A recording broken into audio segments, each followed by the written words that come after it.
acabar com esse complexo de vira-lata. Eu nunca vi um presidente bater continência para a bandeira americana. Eu nunca vi um presidente ficar dizendo: eu amo os Estados Unidos, eu amo. Ama a sua mãe, ama o seu país. Que ama os Estados Unidos, que ama... Alguém acha que os Estados Unidos vai favorecer o Brasil? Americano pensa em americano em primeiro lugar, pensa em americano em segundo lugar, pensa em americano em terceiro lugar, pensa em americano em quinto, e se sobrar tempo, pensa em americano. E fica os lacaios brasileiros achando que os americanos vão fazer alguma coisa por nós. Quem tem que fazer por nós somos nós. Acabar com o complexo de vira-lata, levantar a cabeça, e a solução dos problemas do Brasil está dentro do Brasil. Vocês ouviram aí, meus amigos, nesse vídeo aqui ele fala que a gente não deve ter o complexo de vira-lata, né? Amar os americanos, amar os Estados Unidos, mas a gente sempre foi assim, sempre copiou os Estados Unidos muitas coisas boas. E assim, os países mais jovens, que se desenvolvem por último, eles copiam muitas leis, muitas práticas, muitas políticas que já existem em outros países e deram certo por lá. O que a gente não pode é copiar coisas que deram errado, ideologias, regimes que quebraram economias, regimes que destruíram países. Então a gente não pode copiar, mas algo que deu certo, programas que deu certo em outros países, a gente deve copiar sim e deve admirar sim. Aí ele fala que a gente não deve amar. Realmente a gente tem que ter um país soberano e a gente ser patriota, gostar do nosso país. Mas não significa que a gente deva também odiar outros países. A gente tem que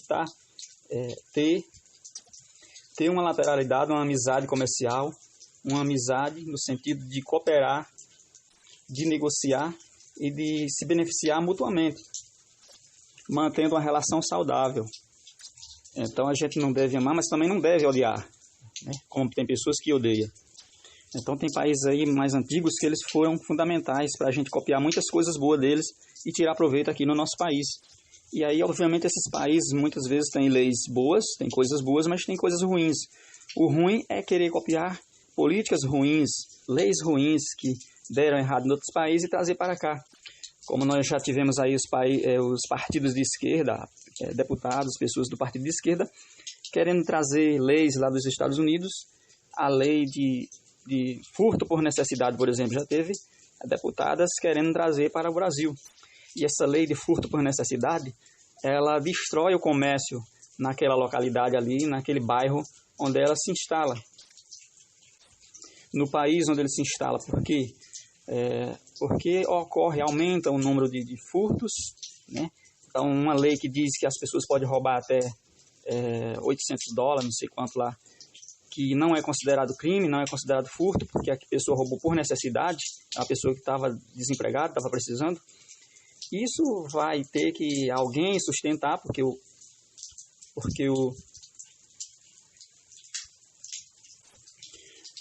dono do estabelecimento ali, que foi lesado, ele não tem como cobrir isso ali, senão ele não vai ter lucro. Então, quem vai pagar essa conta? Eu creio que o governo vai pagar. E aí, se é o governo, são os contribuintes. Então, criar uma lei achando que vai ajudar o furto por necessidade para aquelas pessoas que estão, coitadinhos, precisando ali roubar para se alimentar. Ele pode roubar hoje e amanhã ele vender toda a mercadoria e amanhã ele vai roubar de novo. E aí, quando aumenta o fluxo, quando aumenta essa frequência de roubos, aqueles comerciantes se afastam dali. E os clientes que vão lá comprar de forma legal, eles se assustam e se afastam também dali. Então as lojas, os comércios acabam se fechando e desempregando a massa e aumenta muito mais o número de pessoas ali desempregadas e agora precisando lançar mão da lei de furto por necessidade e também passar a roubar. E aí, se todo mundo passar a buscar lá apenas roubar por necessidade, vai chegar um dia que não vai existir pessoas para produzir aquilo, para restabelecer o estoque. E aí, a gente vai fazer o quê? Agora, leis boas, como por exemplo, vou citar aqui a lei o comportamento da Suíça, né? A Suíça é dividida lá em 4 grandes blocos o país, né, que chama cantões. Esses cantões eles ficam competindo ali fiscalmente, né, com incentivo fiscal para atrair o investidor, atrair o empreendedor para a sua região. Então aquelas empresas elas começam a se deslocar de um lugar para o outro ali, a se estabelecer, a se instalar em uma região que está cobrando um imposto mais barato, que está dando um estímulo melhor, e faz com que ocorra, com que essa concorrência seja mais acentuada e ocorra ali as variações, né, e a diminuição das ofertas, a diminuição dos preços, né, né, a diminuição dos impostos cobrado por cada cantão, por cada um daqueles cantões, né, por cada uma daquela região, e aí a tendência é diminuir, é concorrer, e atrai o empreendedor, atraindo também o emprego, e atraindo a superprodução e os preços baixos. Então isso não é complexo de vira-lata. A gente tem muito a copiar de outros países que deram certo lá, e a gente também tem muita coisa boa que outros países podem copiar. A gente tem leis aqui, muitas leis boas, embora muitas não funcionem, porque a justiça não permite, a nossa justiça é falha, mas a gente tem muitas leis boas aqui no nosso país. Então a gente não é um vira-lata, a gente é também um produtor de leis aqui. A gente tem pessoas capazes de elaborar, tem leis criativas aqui que deram certo, programas que deram certo, e outros países que achar que devem importar de nós essas leis, eles podem importar também. E não é que existe essa coisa de ser vira-lata, de ser cachorrinho, de ser um país pequeno, comandado por outro. Nós não devemos acreditar que o Brasil está sendo um cachorrinho mandado pelos Estados Unidos, e nem pode ser mandado pela China também. A gente, os patriotas, a gente quer um país soberano, com leis, um país que tenha ordem, um país que tenha segurança e oportunidade, que tenha liberdade, para que possa produzir, para ter algo para ofertar, para oferecer, para vender e ter condições de adquirir de outros países. E nem a gente também tem que transformar o Brasil num país poderoso a ponto do Brasil ser um país influente, um país dominador, um país onde vai funcionar um grande império juntamente com outras nações, com outros países locais. Eu acho que a gente não quer isso para o Brasil, que ele seja um cabeça de um grupo de países poderoso, onde aqui vai ficar a sede e os outros países vão ser os países dependentes, os países satélites do nosso país. Não, a gente não quer. A gente quer que os outros países que faz fronteira com a gente aqui e que tem lateralidade com a gente para fazer negócio, que ele seja forte, que eles consigam produzir, que eles consigam elevar suas economias, porque a gente negociando com um parceiro forte, a gente tem condições de fazer bons negócios e se beneficiar, né? E crescer junto com eles através das negociações, da compra, da venda, da importação, da exportação. Então não existe esse complexo de vira-lata, não existe o cachorro grande e o cachorro pequeno. Existe cada país independente, cada país ali livre, né, de outras forças superiores, independente de ser um país pequeno, de ser desenvolvido ou subdesenvolvido. Então o brasileiro patriota, ele não tem inveja dos Estados Unidos, não tem inveja da China, não admira outros regimes aí que são às vezes poderosos, mas são ditatoriais, porque o patriota, ele quer o bem dos seus compatriotas, ele quer o bem de todas as pessoas e quer o bem também dos outros países, quer que aqueles patriotas de lá dos outros países tenham condições de ter uma vida digna, né, de ter um governo que não atrapalhe a vida deles.